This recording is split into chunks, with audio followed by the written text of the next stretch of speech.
Umiiyak si Pia Cayetano. Umiiyak kasi kayo kasi wala mang maniwala sa inyo.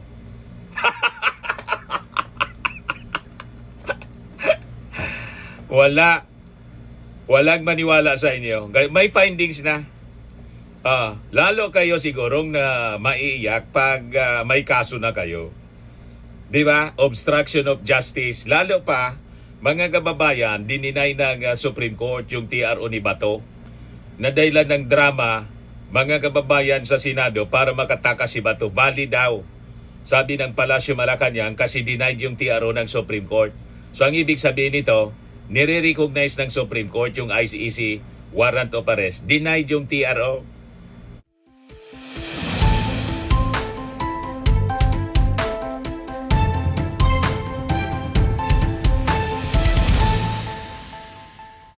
Hello po mga kababayan, si Dante Maravillas. Pag-usapan natin mga kababayan yung galawan sa Senado ngayon kasi matunog ang balita, gustong bumalik ni Chis Escudero bilang Senate President. Pag ganyan po, delikado yung impeachment, mapoportrait na naman po yan. Pero ngayon, before natin pag-usapan mga kababayan, may nangyayaring ganap sa Senado, may panibagong drama. Kita ninyo itong pagbumuka ni Pia Cayetano. May drama. Ang reklamo niya, kaya siya naiyak, wala man lang ni isa daw ang nangumusta sa mga senador. Alam kasi ng mga kasama ninyo sa minority na drama, stage lang yon. Paano kayo kukumustahin? Di ang ibig sabihin niya, nagpabudol sa inyo. Pia, ang sagutin ninyo magkapatid at ng kasama ninyo mga hudas na senador na sabi ni Marcoleta, mas masahol pa sa hudas daw kung may babaliktad. Para mga kababayan, bumalik sa minority, yung nasa majority, bumaliktad uli. Masahol pa daw sa hudas. Binablackmail mga kababayan ni Marcoleta yung mga senador na kasama niya para magdalawang isip na tumambling uli. At tanggalin si Alan Peter Cayetano kasi pinahamak. Pinahamak silang lahat. May binubuo ng kaso kasi na-establish na the Senate is not under attack. Kaya ngayon, tahimik pa sila mga kababayan, lalo na si Alan Peter Cayetano, tahimik pa. Wala pa siyang statement tungkol sa naging findings ng PNP-CIDG at ng DILG that the Senate was not under attack. Ngayon, ginagawa ni Pia Cayetano, nagdrama kasi wala man lang daw nangumusta sa kanila.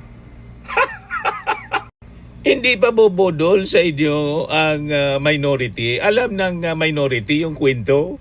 Ayan na sabi dito. Simula nung Lunes, ang pinakita natin ay para bang walang nangyari. Na para bang hindi nabastos ang institusyon, sabi ni Risa Hontiveros. Doon napaiyak mga kababayan. Si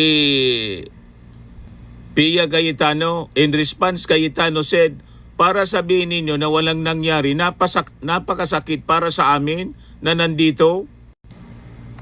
Senator Pia Cayetano turns emotional as she reacts to Senator Risa Hontiveros' manifestation condemning the recent gun-related incident at the Senate. She also expressed frustration to the now minority black members saying, yung dating majority group, walang ni isa sa inyong nangumusta sa amin. You have your own story. I respect that. But please respect my own story. Sabi ni Pia Cayetano. Umiiyak si Pia Cayetano. Umiiyak kasi kayo kasi wala mang maniwala sa inyo.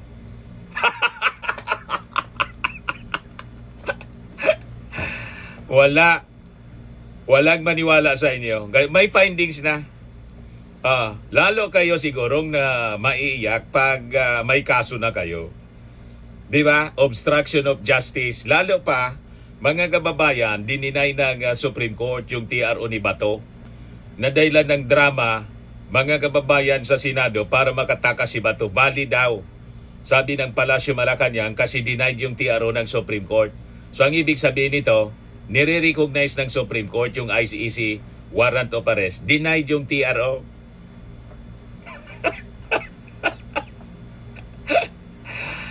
Lalo kayong maiiyak. Ito yung drama, mga kababayan. At yung staff ko, dalawang pintuan ang pagitan ko sa putukan. Yung staff ko na si Claire, 20 years na sa akin, nandun siya sa labas. Siya sa 12-year-old son. Nagdadrama si Pia. Hindi siya na tumawag. Ah. Kaya naman sa pupunta. Kaya para sabihin ko na walang nangyari. Napakasakit para sa akin ako nandito. And as I said, Nagdrama. dalawang pintuan ang nagpupunta sa akin sa putukan. Pero yung media, yung Senate staff, Ito siya. hindi naman ako pwede. Sila ang security, sila ang elevator, women and boys natin. Nandun po sila. So, dear police, napakalaki nung nangyari. Wala akong sinisisi. Pero pagkatapos sa lahat, pag pinito ng group natin yung dating majority group, walang ni isa sa inyo na kamusta sa office. Some of you I've known for 20 years, 10 years. And I didn't even May payakap-yakap si Loren na kasama din sa sa drama.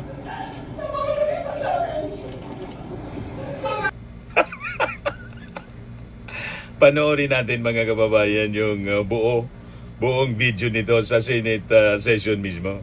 Ito si Alan Peter Cayetano, magdadrama. Kasama pa ito sa sa plano nila. Mr. President, I also will not interpolate or make my own privileged speech today as requested by the Senate President. I reserve my right to make the proper interventions at the time that the Senate President and our other colleagues agree upon. But I just want to make this quick statement. Parang walang nangyari. Yan po ang statement ng ating butihing Senadora Risa Hontiveros. Siguro po para sa inyong mga wala dito. Pero para sa amin na nandito, napakaraming nangyari. Takot na takot po ako na kailangan ko na magpaalam sa mga anak ko. At yung staff ko, dalawang pintuan ang pagitan ko sa putukan. Yung staff ko na si Claire, na 20 years na Sisihin mo si Aplasco. Siya sa 12-year-old At yung son. kapatid mo, 20 siguradong sa akin, alam. hindi naman tumatakbo siya, hindi niya alam kung saan siya pupunta. Yung drama. Kaya para sabihin niyo na walang nangyari. Napakasakit para sa aming lahat na nandito. And as I said, dalawang pintuan na nagpo-protect sa akin sa putukan.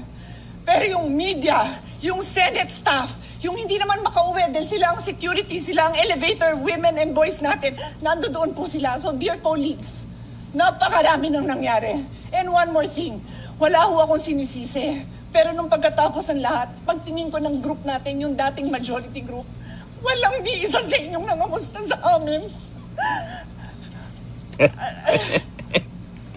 Some of you I've known for 20 years. Pilit na 10 pilit. years. And I didn't even hear any of you say, kamusta na kayo dyan? Napakasakit Alam sa kasi akin. nila na drama ninyo. At ito, Sobrang drama sakit. rin. Drama So, pa yun rin ang ito. masasabi ko, yes, I am very ready Kasi to share my story, alam na. to ask questions. Pero kung wala ho kayo dito, wag The niyo Senate questionin was not under yung mga attack, sabi nangyari ng sa mga PNP. nandito. Dahil nandito kami, kasama ng staff namin, Senate staff. You have your own story, I respect that. But please respect my own story. Thank you, Mr. President.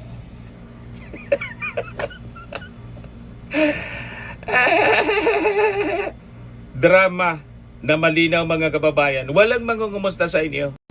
Kasi, lalo na yung findings mga kababayan ng PNP, walang nangyaring Senate is under attack.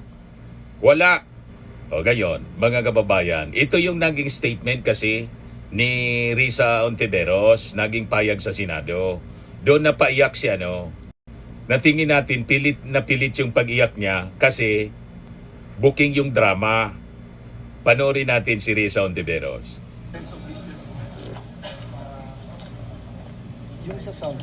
Salamat, Mr. President. Mr. President, I rise on a matter of personal and collective privilege. Mr. President, halos isang linggo na matapos ang habulan at barilan dito sa Senado. Sa loob-loob ko, hindi ako mapanatag na simula nung Lunes, ang ipinapakita natin ay para bang walang nangyari. Na para bang hindi nabastos ang ating institusyon, ang ating mga empleyado, at ang mga Pilipino. Hindi maliit na bagay ang nangyari dito. At lalong hindi dapat inaasa sa mga Facebook Live, press conferences at media interviews Correct. ang pagtatahi-tahi ng mga pangyayari. Ganito na ba talaga kababa ang inabot ng ating politika sa Correct. Pilipinas? Ito na ba tayo, Mr. President? Tuluyan na bang nilihis ng politika ang ating mga pamantayan sa pakikipagkapwa? The situation stooped so low that here, in and around these same august halls, may pwedeng magkasa ng barel sa harap ng mga sibilyan. Dear colleagues, kahit kailan, hindi yan nangyari sa Pilipinas. Kahit panahon ng kudeta, not even during the darkest days of martial law, did gunfire erupt within our halls. So, whether we stand in the minority or in the majority, the Senate, as an institution, has sustained a profound injury to its dignity, credibility, and moral authority before the Filipino people. And this frustrates me every day since Wednesday, including in the context of initial findings from the investigation conducted by the Department of Justice, the Department of the Interior and Local Government, and the Philippine National Police, beginning to reveal various points. Patuloy pa rin ang investigasyon, Mr. President, at dapat lang. But still, this needs to be said. Kapag may nagpaputok ng barel, right here, in the people's house, kapag naghasik ka ng takot sa mga empleyado, sa media, sa security personnel, at sa mga sibilyan, kapag may natroma dahil sa karahasan, at umuuwing nanginginig at hindi mapakali sa sariling bahay, lampas na ito sa isyu ng pamumulitika. Pambabastos na yan at pang-aabuso sa lahat-lahat ng ipinagkatiwala sa Senado bilang mga lingkod bayan. As we all know, democracy has always made room for disagreement. But, dear colleagues, hindi na ito political disagreement. Hindi na ito issue ng kampihan. What should trouble us is the manner by which this agreement is being settled, which reflects a broader national discourse that has become more coarse and unforgiving. When aggression is normalized and humiliation is treated as political currency. We cannot have a culture that proudly treats fellow Filipinos as enemies to be defeated, all in the name of clout. Yung mga pagbabanta, pambibintang, pananakit ng damdamin, hindi yan ang dapat ginagawang sukatan ng tapang. Kahit magkakatunggali sa politika, hindi tayo dapat ganyan sa isa't isa, lalo na dito sa Senado. Hindi ito tahanan ng ganyang kababang uri ng politika. Ngayon, higit sa kailanman, dapat manaig ang ating pagka-Pilipino. I refuse to believe na tayong mga Pilipino ay mga bulag na sumusunod sa sino mang politiko. I refuse to believe na wala nang natitirang malasakit, hiya o pagmamahal sa bayan. Kasi ang mga krisis, ang mga sakuna, hindi yan nagtatanong kung sinong kakampi mo sa politika. Lahat tayo tinatamaan at lahat tayo may responsibilidad. At tayo mismo, dito sa Senado, kaya nating magkasundo. In fact, all of the laws I myself have championed could not have passed without the support of those from across the political aisle. And I refuse to believe that this institution that has crafted laws for the most marginalized, that has conducted crucial investigations, that have moved the needle at various political junctures, is beyond repair or redemption. Let us remember, Mr. President, that we have a bicameral legislature with a Senate elected at large, precisely to have a body that can rise above parochial concerns and craft a vision for the entire nation. At kaya kong sabihin ng buong puso that this Senate has, at its best, shown that disagreement does not destroy our common duty. We have passed laws across party lines. That is why we cannot act as though nothing happened last week. Alam natin ang tama at mali. Alam natin kapag sumosobra na. And this is what our country needs from us now. For the Senate, in this difficult hour, to reflect the best of our people. May we prove worthy of the trust that our people have placed in us. Marami pong salamat sa inyo at sa lahat, Mr. President. Before I Yun nagpaiyak, mga kababayan, yung manifestation na yon ni Rizon Tiberos, yun ang nagpaiyak kay Pia Cayetano kasi yun ang katotohanan. Ang katotohanan kasi is like a two-edged sword. It penetrates even to the dividing soul and spirit, joints in marrow. Tinamaan yung kaibuturan. Kaibuturan, mga kababayan, tinamaan si Pia Cayetano, kaya nangiyak-iyak, nagdrama, dinala, mga kababayan, sa drama at emosyon.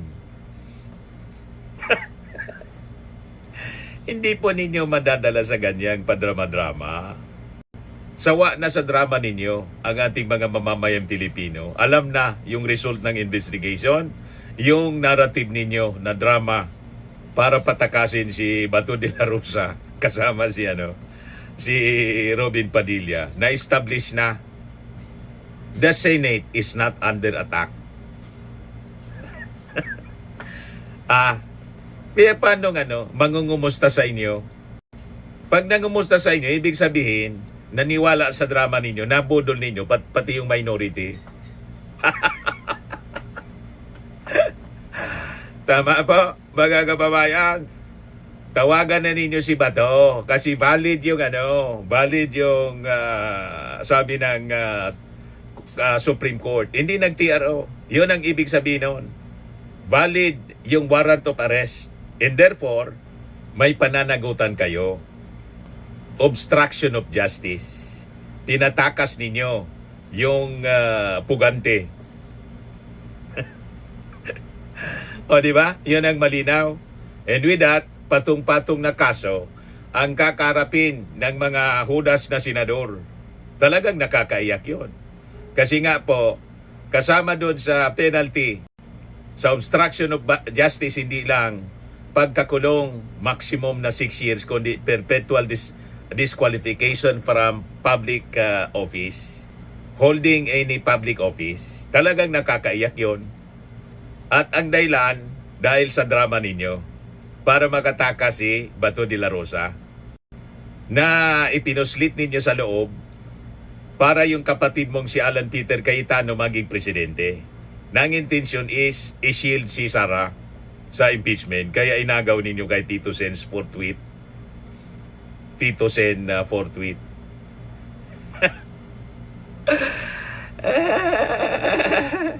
Ganun po, mga kababayan.